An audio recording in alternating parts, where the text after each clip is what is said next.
Hey guys, I'm Melissa and welcome back to my channel. I hope you're having a beautiful day, and if you're new, be sure to hit that subscribe button to be a part of this YouTube family and get notified of my new uploads. And if you have been watching for a while, I just want to let you know how much I love and appreciate you guys. I just love connecting with you guys here on this channel, and I feel that it really has become such a nice place, a little zone of positivity and sharing inspiration, and I love what you guys have to share with me in the comment section and on Instagram and Facebook as much as I love sharing with you. And so thank you for that. Today's video is all about letting go, getting rid of things to make room for the new in your life. And I'm going to be sharing with you 4 things that I've gotten rid of and let go of in my own life in order to experience a greater sense of peace and happiness. And the reason I'm making this video is to encourage you to take some time to ask yourself what has been burdening you, what has been weighing down on your shoulders, and can you finally once and for all let it go? Let it go out of your life to make room for some new opportunities, some new friendships, some new exciting experiences for yourself. And this isn't always easy. The ones that I'm going to be sharing with you today, they were not easy for me by any means, but I feel that sometimes when you're following your heart, you have to do the work. You have to do what is sometimes hard but necessary so that you can experience that greater sense of peace and so that you can live true to yourself. And okay, so I'm going to get started. The first thing on my list, and I've got my little cheat sheet here that I'm going to be reading from, is that I've had to have the courage to let go of toxic, quote-unquote, friendships. Relationships with people that over time I came to realize were really draining me. The total opposite of what I feel a real, true friendship should be. And it's very challenging to admit that, especially in a friendship, in you know, with a person or a group of people that you've spent a lot of time with. And it's something that I find could go on forever if you don't finally address it and finally have the courage to say, this is not healthy, this is not something that I want in my life, and I need to do something about it. And so I just wanted to share this with you guys if you feel that you're in a similar situation. This morning I just did a little live Instagram video, a Q&A, and one of the questions that I was asked, which reminded me to speak about this, and I've been asked this quite a lot, is dealing with negativity in your life, dealing with people that you find are a negative force in your life, and you know what to do about it. And so for me, I found that I asked myself the question, if I was receiving this behavior from a new friend, from someone who I've just met today or recently, is this something that I would accept in my life? Is this what I would want in a friend? And I could instantly answer no. This just was not healthy. You know, gossiping, feeling that someone has bad intentions toward you, does not want the best for you, is happy if something bad happens to you. I know that those things are clear indications of something that is not healthy in a friendship and not something that I want as a part of my life. But I found that what was really challenging is that when you've been friends with someone for a really long time, or this could work for a romantic relationship as well, when you've known someone for a long time, sometimes that amount of time, you know, say it's years or decades, that amount of time with that person starts to outweigh the common sense and outweigh what is, you know, as I said, healthy behavior. And I started to feel like, well, because I've known this person for so long, I'll make these exceptions. And it just became bigger and bigger, where I was, you know, accepting things that just were not healthy, as I said, gossip and other stuff. And so I had to come to a place where I just had to trust my heart and trust that letting go means that you're making room for more new in your life, whether it's new experiences, new people, new opportunities. I really believe that deep down in my heart, and so that is something that I've had to let go of. As I said, toxic relationships. And this does not mean anything negative about the person or people. You don't have to retaliate, you don't have to justify anything. It's just about you moving forward in your life in a certain positive direction, and you can wish the other people the best on their journey as well. Okay, on to the next. And excuse my voice, it's extra raspy today, but I've been drinking lots of herbal tea, so it's all good. And I told you these things were not going to be easy things to give up, but they're my personal experience, and I like to share them with you guys. Okay, so the next thing I've had to give up were my own excuses. My own excuses have held me back for so long with so much in my life, and sometimes you just need to do the uncomfortable thing, just like holding a mirror up to your face, up to yourself, and saying, what am I doing? What am I doing making all of these excuses that I know aren't true, that are just holding me back from the life that I really want to live?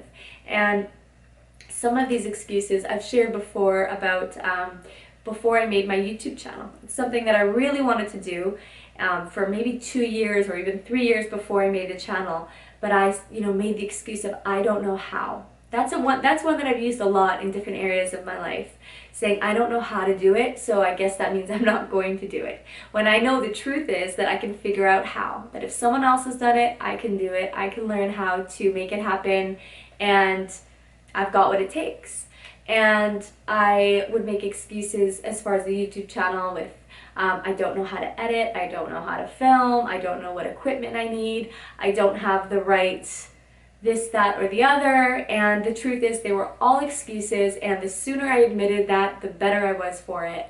And I've used excuses with so many different things, and maybe in your own experience it's with other things. Maybe it's with health or fitness, or I don't know how to prepare the right meals, I don't know what workouts to do at the gym, or I don't know how to save money, or I don't have enough money to be able to budget or to save.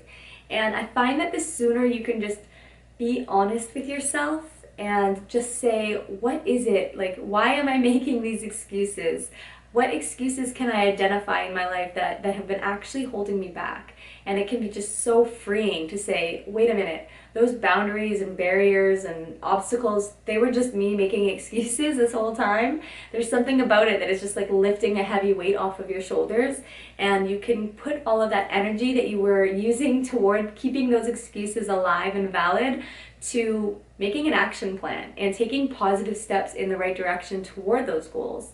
And so that's something that I have kind of come to terms with, and I'm still doing. When I hear myself say things, I'll catch myself and say, okay, well, I know that's not really true, but that's how it feels.